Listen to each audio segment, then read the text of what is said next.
Hey, in this video, we're going to talk about organizational styles or organizational patterns, and those are the ways that you organize the main points of your speech. So when you set out to do your outlines for your next coming speeches, you're going to have to do so by organizing your main points. So today we're going to talk about 6 of those organizational styles and try to give you a couple of examples. So the first way that you can organize a speech is chronologically, which simply means in order. So you can do that in one of 2 ways. First is you can talk about time. So if you're moving from early to now to the future, that would be a chronological organizational pattern. The second way is to talk about steps. So if you are focused on a speech that has individual steps, you would simply move through those steps in order, and that would be a chronological pattern. The second kind of organizational pattern is spatial, and spatial refers to 2 general ways. The first is geographical, and the second is parts of a whole. So geographical would be if you were evaluating something like art in Los Angeles, Chicago, and Boston, that would be a spatial organizational pattern. The second is parts of a whole.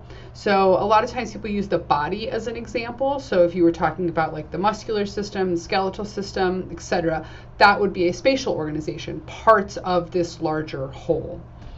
The third general organizational pattern refers to is topical. And topical really just means to organize things by individual topics. So if you were looking at art and you were looking at 3 different kinds of art, like painting, sculptures, and self-portraits, then that would be a topical organizational pattern, just organized by different topics.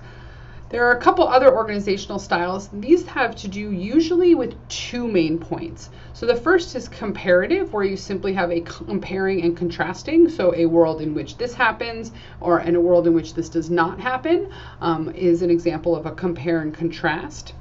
The second is problem solution, and just like it says, you simply present the problem and then you present the solution.